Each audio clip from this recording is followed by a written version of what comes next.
Today. We're going to have great information to share. Today's session will be with the EPCC Cares and TalkCampus. Before we start our presentation, I would like to quickly mention that this session will be recorded so that you and those who have missed out on today's events will be able to come back to it later. Also, this event will provide the Tejano passport points. We will post the code at the end of the chat. Towards the end of the session on the chat. If you have any problems with the Tejano passport points, please let us know and we'll be happy to help out. So now at this time, please mute your mics for the best sound experience. Otherwise, the feedback could interfere with the information we are about to share. Without further ado, I will hand it over to our presenter, Ms. Valerie Mireles. Thank you. Hello, everyone. Thank you for coming. Thank you so much for introducing me as well. My name is Valerie Mireles. I'm trying to see if I could get my camera up and rolling that we could see like you're actually talking to a person. Let's go ahead and see here.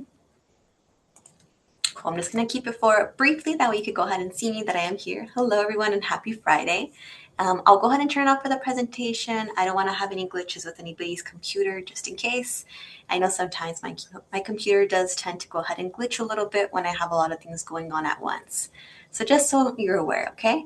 But yes, my name is Valerie Mireles. I am one of the clinical service providers that we do have here for EPCC Cares. I love a good interaction. So if you have heard of EPCC Cares, go ahead and drop an emoji in the chat. Let's see, who's heard of EPCC Cares? Give me an emoji, a heart, some cool eyes, anything else if you're able to. Yay! Cool. We have some people who have heard of EPCC Cares. Yay! Awesome. So that's exactly what we're going to be diving into today.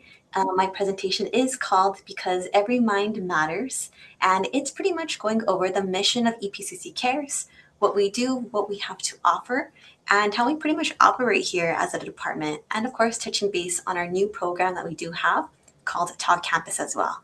So I'm going to go ahead and turn off my camera, that way our computers don't glitch or anything of that sort. So let's get started. So our purpose of EPCC Cares is to really educate our EPCC community over how EPCC Cares operates and functions, and of course really diving into what mental health is really about as well. So our mission is to provide quality mental health services, to promote wellness, and also to empower EPCC students, and also I could say faculty and staff as well. We're really passionate about educating about mental health in general and really bringing that awareness to all of our EPCC community, from students, faculty, and as well as staff as well. So our vision, how we see ourselves here at EPCC Cares. So essentially, EPCC Cares will provide high-quality mental health individual and group therapeutic services in an environment that supports students' unique and individual needs, cultural and also demographic as well. Us as clinical service providers, our administrative assistant, our supervisor, pretty much our entire team, we're really dedicated and focusing on attending trainings, being most up to date with regarding ethics wise, and being able to provide the most up to date information, therapeutic approaches, and overall tools to our students, faculty, and staff as well. So we're constantly attending trainings, constantly updating our CEUs, which is a continuing education units, and just being overall aware of what's going on out there within the therapeutic setting as well, to make sure we're providing the most comprehensive information as well. Our vision also is to provide an opportunity for social work, health occupation, and as well as counseling students across the region with internships and trainings. So with this particular vision, it is something that we are very passionate about, that we would like to go ahead and embark on. As of right now, we're not providing any type of internships. However, we are hoping in the near future that could go ahead and change. So for these particular majors, social work, health occupations, and counseling, most of the time their majors do require them to receive some type of internship. So we truly do want to go ahead and be able to be one of those facilities that's able to provide that opportunity to those students as well. So student eligibility. So how do we work? How are students exactly eligible for our awesome program, right? So for students to be eligible, they must be currently enrolled in a class at EPCC. It doesn't matter with us how many classes you are currently enrolled with. It could be from 1 to 4, maybe even to 5 classes, it doesn't really matter to us as long as you are currently enrolled here at EPCC. If you're taking continuing education classes, those do count as well. So if you are taking any type of class here at the college, we are pretty much able to go ahead and provide our service. When it comes down to our eligibility as well, it is the student's choice to be able to go ahead and celebrate. Ooh, I see a hand up right now. I believe it's. Do you let staff participate? Ooh, excellent question. Unfortunately, we are not able to provide our service to staff at this time. Since we are licensed clinicians, we do have to go ahead and abide by this thing called the Code of Ethics. And one of the things with the Code of Ethics essentially says that we cannot provide services to dual relationships. So when it comes down to like faculty and or staff, we are considered coworkers. And for that reason, we wouldn't be able to provide our service to our fellow coworkers.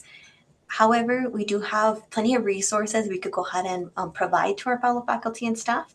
And I know with HR as well, they do offer counseling services as well for us too.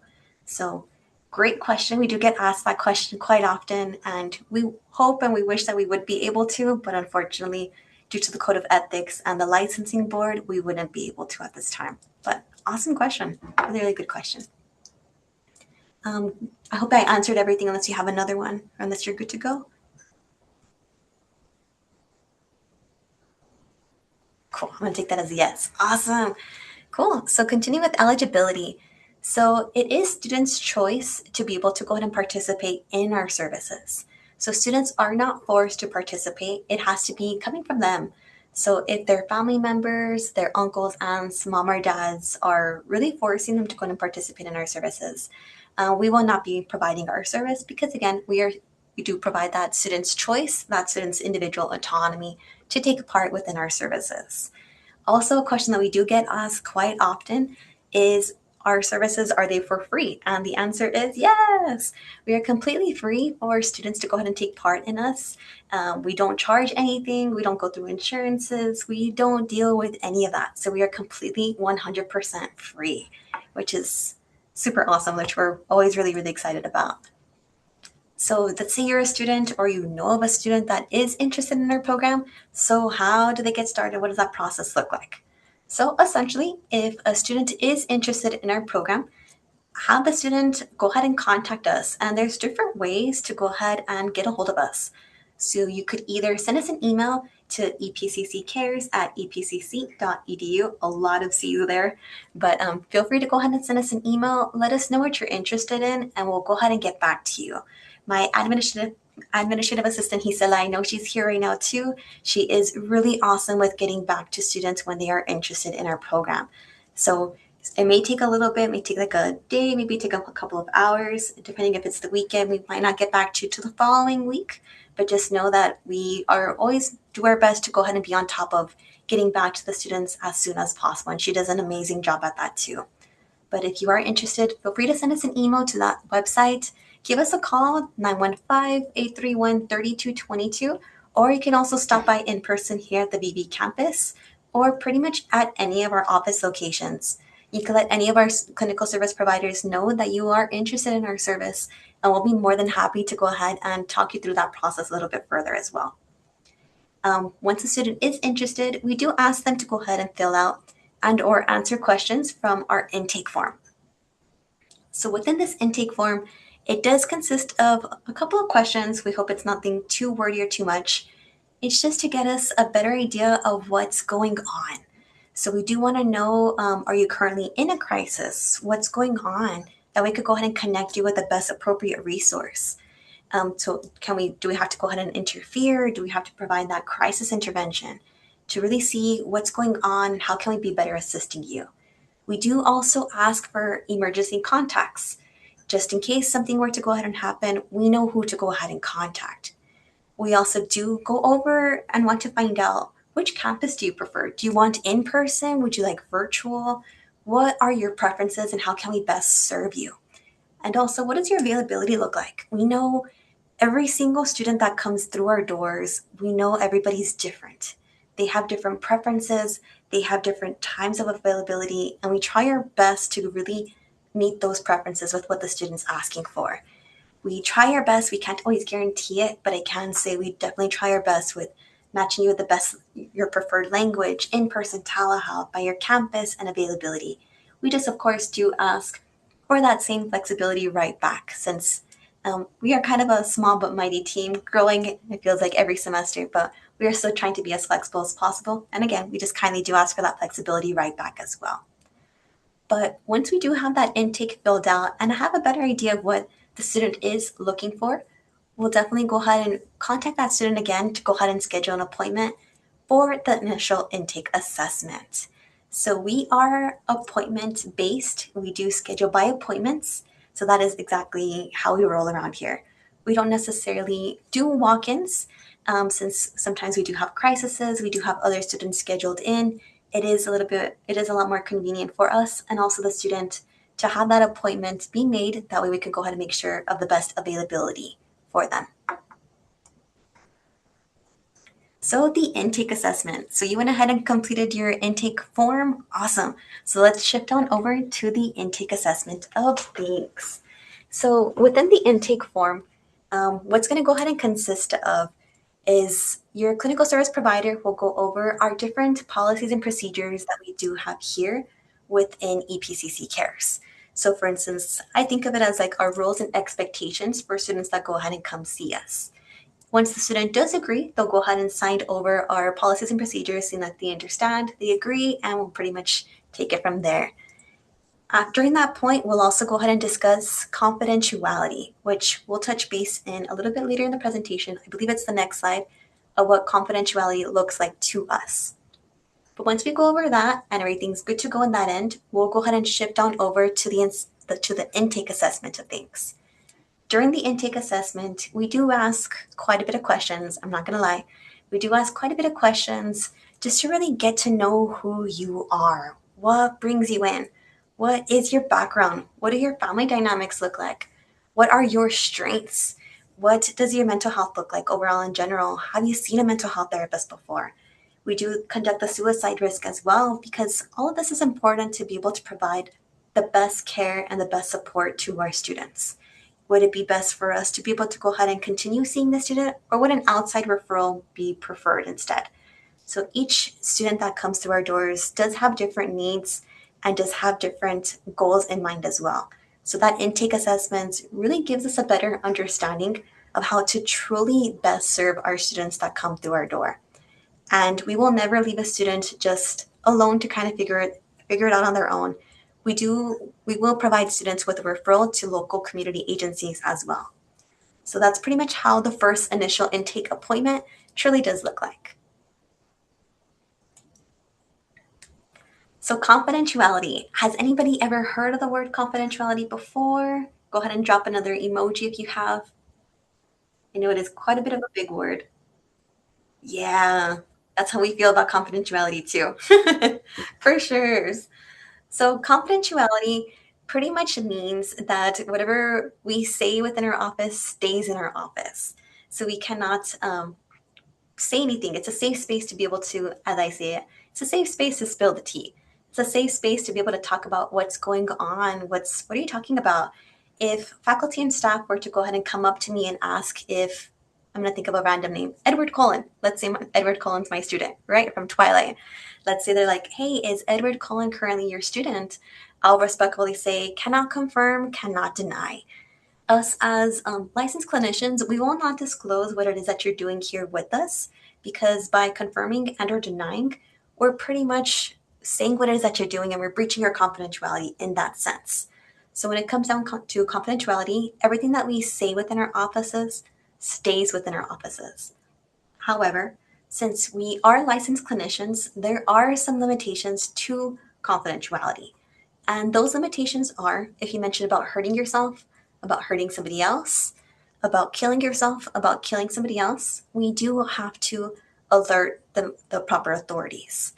If there is mention of about abuse and or neglect towards an elderly person or a person considered disabled, we would also have to alert the proper authorities as well. As licensed clinicians, we are mandated reporters.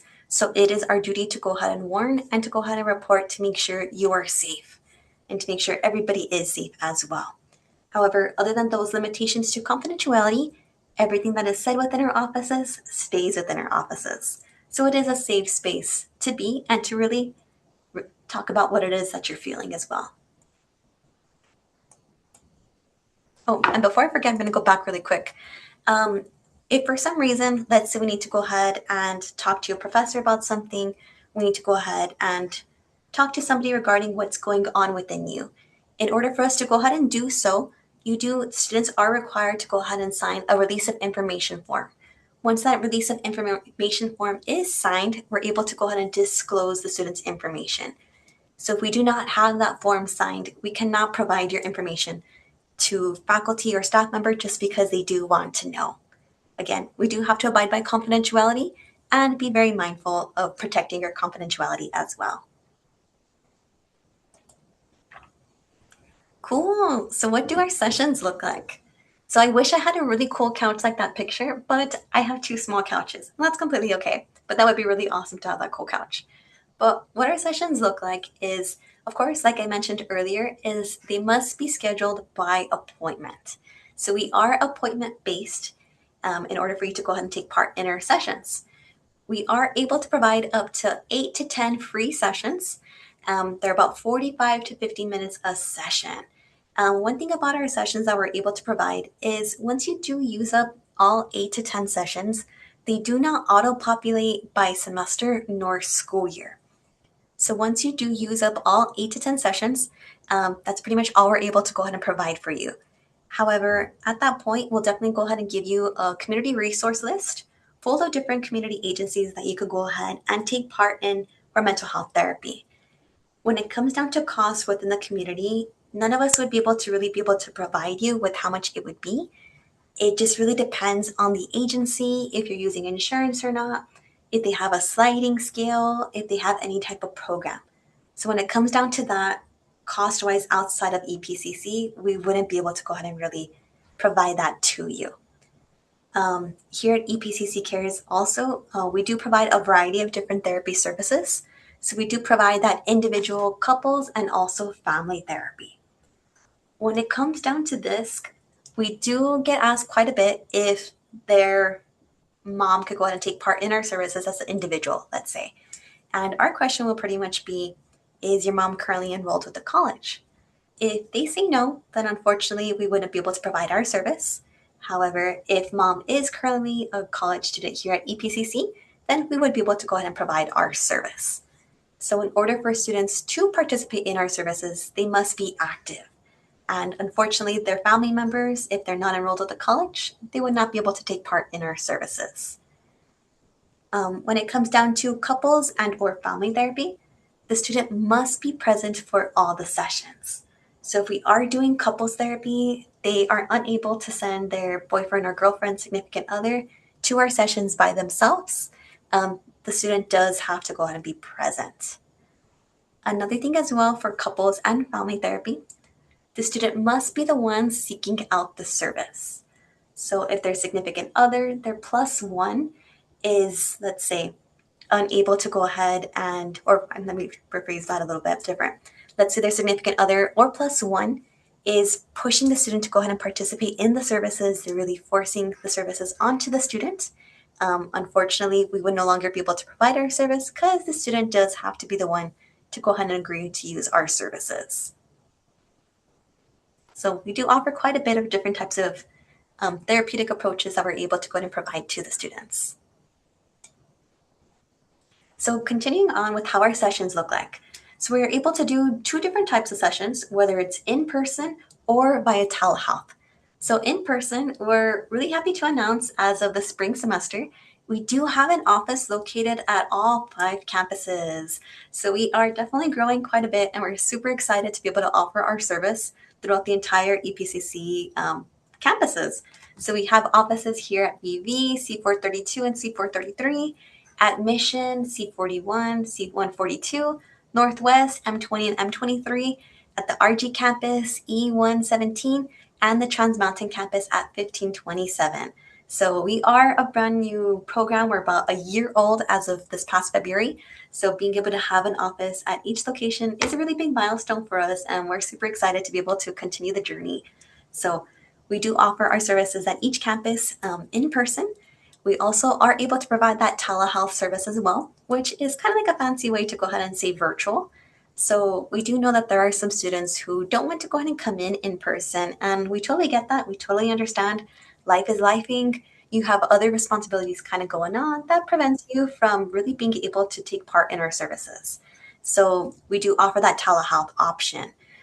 With that telehealth option, we just do have a couple of requirements for you to go ahead and abide by. And those requirements are to make sure you're in a confidential area, to make sure there's nobody else that could possibly hear what's going on within your session, that you're pretty much like in your room by yourself or in the house by yourself, but just you're in a confidential area. We also do ask for your camera to be on at all times. Can anybody give me a reason as to why we ask for that camera to be on? You could go ahead and throw it in the chat.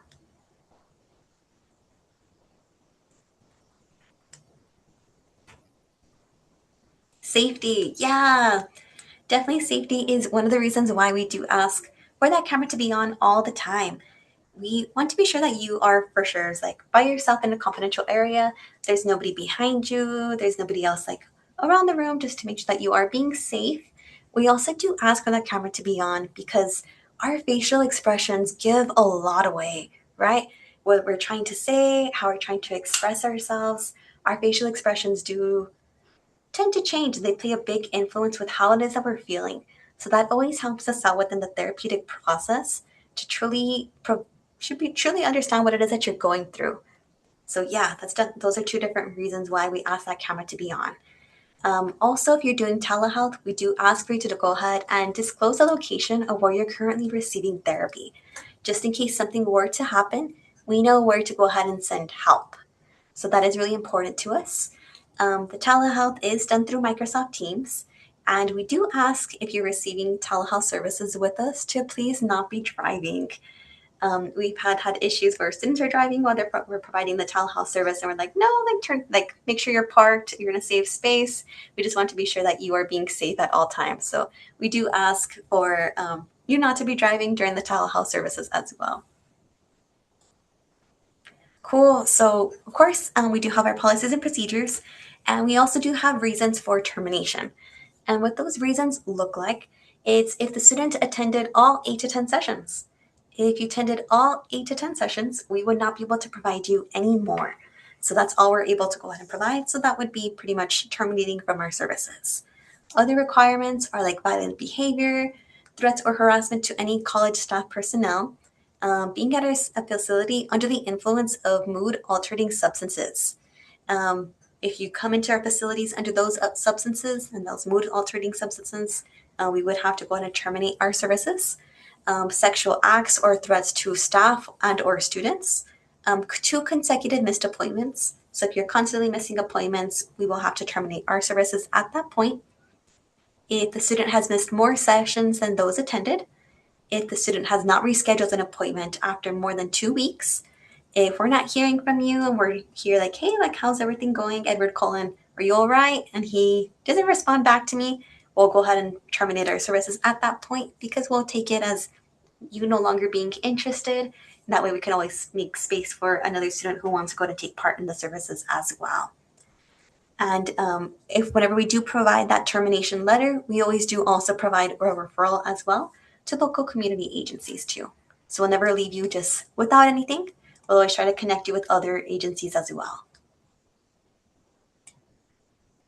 Cool. So some more therapeutic boundaries of what we're pretty much able to do here at EPCC Cares. Sometimes we do know and understand that some people are interested in receiving a mental health diagnosis. Here at EPCC Cares, although we are capable as licensed clinicians, within our role here at EPCC Cares, we are not providing a diagnosis. So we are not able to provide like a diagnosis like with anxiety, depression, any of that. So we would definitely provide that community referral if that is what you're looking for. We also are unable to go ahead and provide medication as well.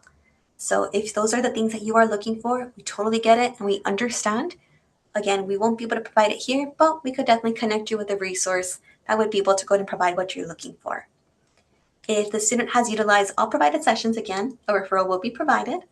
If our faculty and staff are interested in our services, unfortunately, like I said earlier, we wouldn't be able to provide it. However, we could definitely provide you over with that community referral too. And some other things that we're able to do is crisis intervention. Crisis intervention can be provided by us here at EPCC Cares, as well as the counseling department, the behavioral intervention team, and also the critical incident response team. The behavioral intervention team and the critical incident response teams are two other teams that we'll be talking a little bit more about further on in the presentation, but these are different departments that are able to go ahead and provide crisis intervention to you if needed.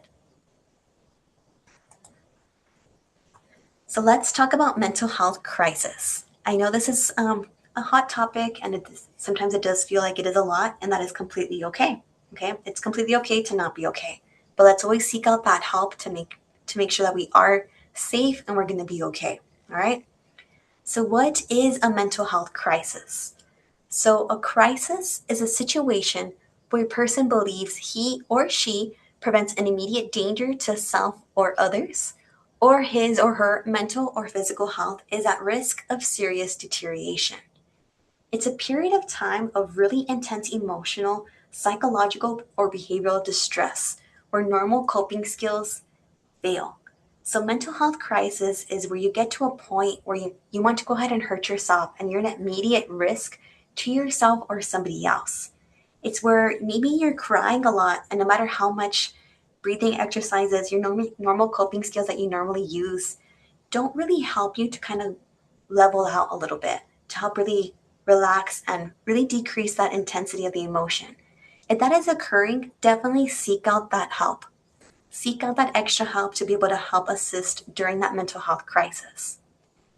Something that we always think it's important is to really mention the differences between both a mental health crisis and possibly not a crisis.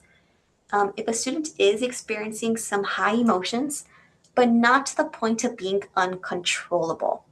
Let's say a student does have high emotions, but they're able to manage it for the most part.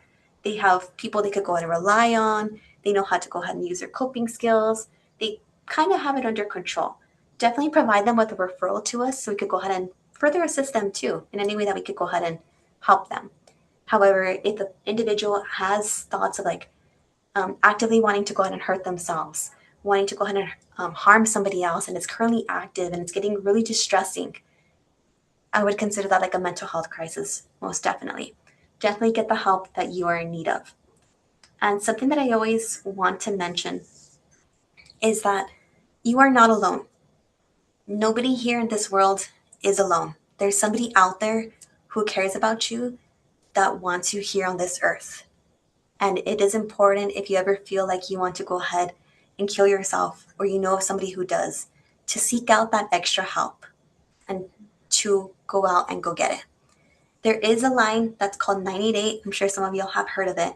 And it is always important to have these phone numbers on hand in case you need to go ahead and pass it over to somebody who could possibly benefit from this. And resources are out there, help is out there, and it is always so important to seek out that extra help. And again, the phone number is 988. You can call, you can text, you can chat online as well, whichever one's most convenient to you. But that phone number is there, as well as these other phone numbers too. And or always go to your nearest hospital as well. But your safety is always a priority, and you always do matter. And that is always important to say. Make sure we're being kind to ourselves, we're being kind to others, but we don't know what anybody's truly going through. And something that I do is I have these little phone numbers right here, the crisis phone numbers, on a slip of paper, and I do provide them to the students that are here when they do come and see me as well. That way they have them on hand, and when I do provide it to them, I do let them know. That way this is for you and or somebody else that could also possibly benefit from it too, because we should always be aiming to trying to help each other and support each other in the best way we possibly can. So please know that 988 is a useful number. Here at EPCC Cares, we do have magnets of 988. We do have flyers of 988. We do have plenty of resources that we can pass over to you in case you would like to go out and have some on hand. If there's some faculty and staff members We could go ahead and provide some over to you as well to be able to put up in your offices or general area too. That way, the more people who know about the phone number 988, the greater chance we have of helping saving somebody's life as well. Okay. So if you all are interested in that, feel free to send us an email that we could go ahead and try to get you those resources as well. But no, please, I can't stress it enough. Just please know that you're not alone and that there is help out there as well. So some resources that we have here on campus regarding mental health in particular. So when it comes down to resources here at EPCC, we do have the counseling department. And with the counseling department, they're able to provide crisis intervention and up to 3 meetings with students as well. For the Center for Students with Disabilities, CSD, they're able to provide accommodations for students who have some type of mental health conditions. So they're able to provide tutoring, they're able to provide an increase in their testing, they're able to go ahead and provide really that one-on-one assistance that students may need if they do have some type of mental health condition.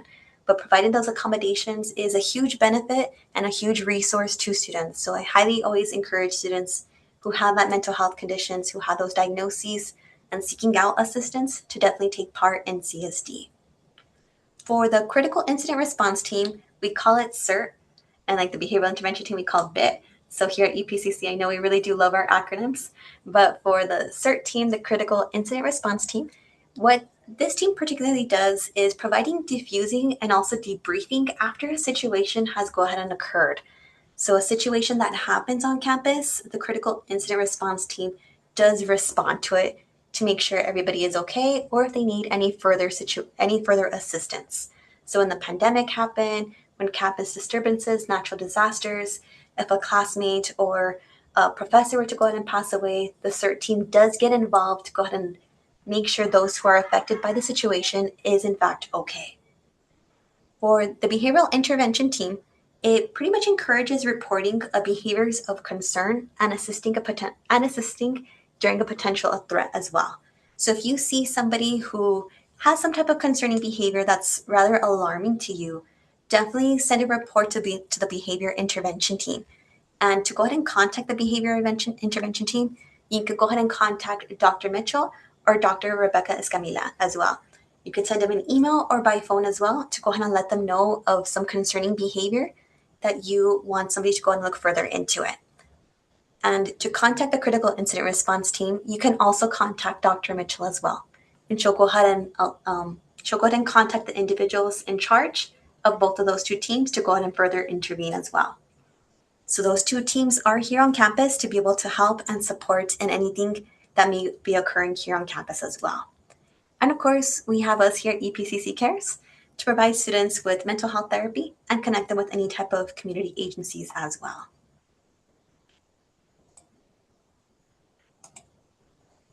Awesome. So we know here at EPCC Cares is that there's a whole bunch of resources out there, and we totally understand that not everybody will feel comfortable coming to us, and that is totally okay. So we do have a variety of different resources here to be able to go ahead and be assistance to you. The first one being All One Health. That is the one that we have here as EPCC employees. So if you're a faculty or staff member, you could definitely take part in All One Health. It used to be called Desert Oaks or Deer Oaks. However, recently their name has changed to All One Health. So if you are interested in taking part in their service, definitely go ahead and go to this website link here and or contact HR as well to go ahead and understand further of how to go ahead and take part in that service as well. These 3 other agencies are local community agencies that we have throughout the El Paso community. The first one being Family Service of El Paso. I know with this particular agency, they do sliding scale. So for those that don't know what sliding scale is they do charge based off of your income. So how much money you make pretty much determines on how much they do go ahead and charge. And they do also accept insurance as well if you want to go ahead and go the insurance route. There is also Emergence Health Network. With this particular agency, they are the local mental health authority of El Paso. So they do have a whole wide variety of different resources and programs within their particular agency. So definitely could always give them a call to go ahead and find out what do you qualify for, what could they help you out with regarding mental health. Again, they have a wide variety of different programs, and they should be able to go ahead and help you out with any of your needs as well. Another one is La Familia de Paso. I'm not 100% familiar with them, but I do know that they have a self-pay program as well that's super beneficial and helpful. And of course, they're able to provide behavioral, mental health services, and also rehabilitation services as well. So those are some community agencies that are here throughout El Paso. If you are interested in getting to know more and seeing what else is out there, if you were to go ahead and go to our EPCC Cares website link, right when you get to the front page, we do have a little tab that says resources, community resources. You could go ahead and click on that little tab, and a different window will go ahead and pop up with a wide variety of different resources that we have within El Paso. And what's really cool about it is we do have it labeled within different categories.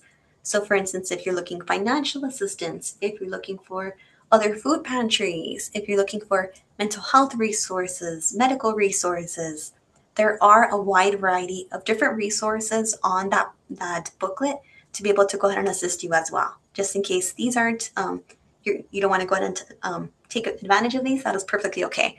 There's a wide variety of other ones too. So I always strongly encourage to go ahead and take a look at that booklet and see what's best for you. Cool. So let's talk about Talk Campus. Go ahead and drop an emoji in the chat if you've heard of Talk Campus before.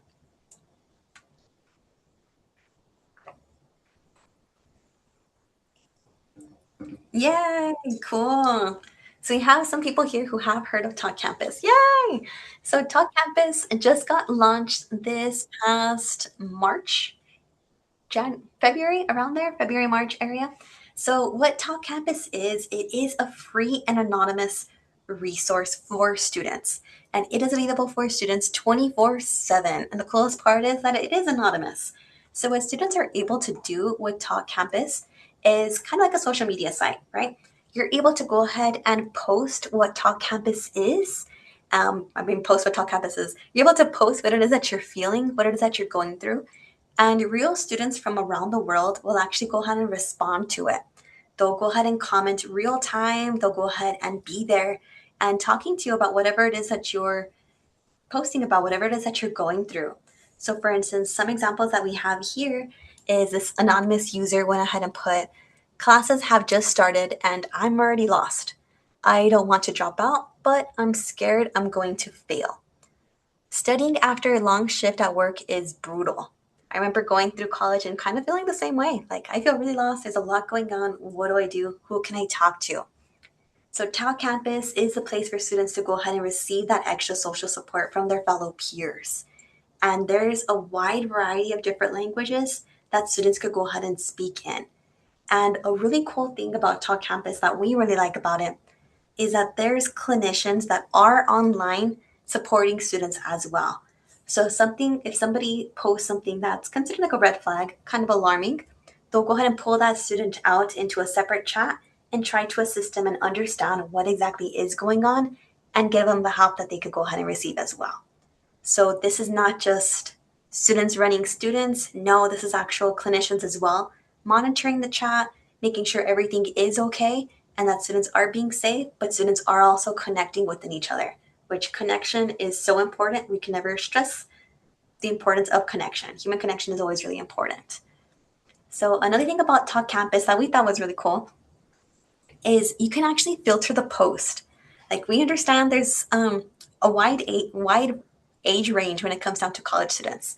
So within Talk Campus, you can go ahead and change it. Let's say you're like, you know what, I want to go ahead and only speak to 30 to 40-year-olds, 30 to 40-year-olds. You could go ahead and change the age range to that. If you only want to talk to 18 to 25-year-olds, you could go ahead and change it to that. So you could filter it out to that. If you only want to see and talk about specific topics, you can go ahead and set the filter to that particular range as well. So it's not just whatever populates. You can actually go in, dive, and see what it is that you want to talk about, what it is that other people are talking about, and what ages they're talking about too. And another really cool thing about Talk Campus is as long as you're an EPCC student, it is completely free. It is completely free to go ahead and use. You just need to go ahead and download that app and go ahead and start from there. sign in with your EPCC credentials, and bada bing, bada boom, you're part of TalkCampus. So that is a resource that is completely brand new here, and we are super excited to go ahead and have that here at EPCC now. So, of course, we do get asked quite often, how do we contact you all to take part in our services? So great and wonderful questions always. So, of course, you can go ahead and contact us via email, by phone, and these are different office locations as well. Again, super excited that we finally have an office at every single campus, and being able to contact us by phone or email or stopping by is perfectly cool with us. Whichever is your preference, we're completely understanding, and we will roll with whatever is best for you. I do have our QR code here, so if you were to go ahead and scan it, it will go ahead and send you to our actual website. If you want to go ahead and take a look at it, see what we're about, see more information, have our contact information there too, by all means, feel free to go ahead and do so. But this is our pretty much our little contact information here. And if faculty and staff members ever have a question about our resources, about what's going on, what we have to offer, how we roll and operate, we're more than happy to help out in any way that we can as well too. Most definitely. So one thing's for certain, I love to do quizzes because I'm always like, are people actually listening to me? Do they remember what we're talking about though? So let's get started. Go ahead and put the answer in the chat if you know what it is. So the first question is, how many sessions do we offer? And how long are our sessions? Let's see who remembers. Go ahead and throw it in the chat. And unfortunately, we have no prizes, but you do get bragging rights, and I think that's important. 8 to 10, 15 minutes, okay. 8 to 10, right on. Yeah, 8 to 10. Perfect. You guys are awesome. How long are our sessions? I see 15 minutes, and that's pretty right. Yeah, right on. So our sessions we're able to provide 8 to 10 free sessions. Again, free of charge. We do not charge whatsoever. And the sessions are about 45 to 50 minutes a session. I say about 45 to 50 minutes a session. At least I could speak for myself. If I have a little bit of time afterwards, I don't have another meeting or another student, I truly don't mind extending it and giving you an extra 5 to 10 minutes. It just pretty much depends on time. But pretty much what we are able to provide is that 45 to 50 minutes a session. Right on. Cool. Next question. Can students' family members who are not an EPCC student participate in individual therapy? So can a student's family members who is not enrolled with the college, who is not taking any classes here at the college, participate in individual therapy? Cool. Let's see what everybody says. No, that is completely correct. Correct. They are not a student, so they are not able to participate in our services. If it is for family therapy and the student is the one that wants to participate in family services and family therapy with the family member, then in that case, yes, the student would have to be present for all times. However, in this particular scenario, right, if the student's family member wants to participate in individual therapy and not an active student, unfortunately, we wouldn't be able to provide our service at that point. So right on. Good job, everyone. And our next question.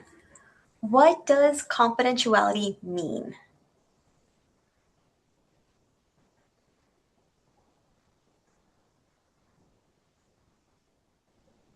Cannot confirm or deny anything. Right on. Anybody else? Private. Nice. Anybody else want to try it out? Stays between you and the student. Yeah. So you all are completely right. So it is private. What happens in our offices pretty much stays in our offices, right? We cannot confirm or deny anything if we were to go ahead and get asked if a student is receiving services from us. We do have some limitation when it comes down to confidentiality that we kind of dove into, right? Which is if you mention about hurting yourself, hurting somebody else, killing yourself, killing somebody else, abuse and or neglect towards an elderly person or a person considered disabled, we would have to breach confidentiality in that sense. However, other than that, whatever is said in our offices stays in our offices. Students are safe to spill the tea, to talk about whatever it is that's going on in their life. It is a safe space to really dive into those feelings and also those emotions. So right on, you guys are completely right. Thank you all for listening. So that's pretty much the end of my presentation. If you have any questions, feel free to ask away. If not, thank you all for participating. Thank you all for being here. We greatly appreciate it, and we're very excited and happy to be able to provide this service to our EPCC family. So whatever that you all need, feel free to reach out to us, and we'll try our best to always support you. But if you're going to go ahead and head out, I hope you have a wonderful weekend. I hope you rest, relax, do something fun, do something you enjoy. And also, of course, if you have homework, please make sure that you're doing your homework as well too. But also make sure you're doing that self-care and practicing that as well. So thank you so much. At this time, are there any questions for Ms. Marias? While we wait for questions, I'm going to go ahead and invite everybody to next week's session. You have lots of great presentations and thank yous in the chat, by the way. Thank you for doing a wonderful job for us today. And thank you to the audience for joining us today. So today's session was EPCC Cares and Talk Campus. Next week, we'll be having a presentation from the United Way on their Boost program and their Parents as Teachers program. There'll be some community resources that help support families, children, and student parents. Thank you all for joining us today, and we hope you have a wonderful weekend. We'll still be here if you have any questions.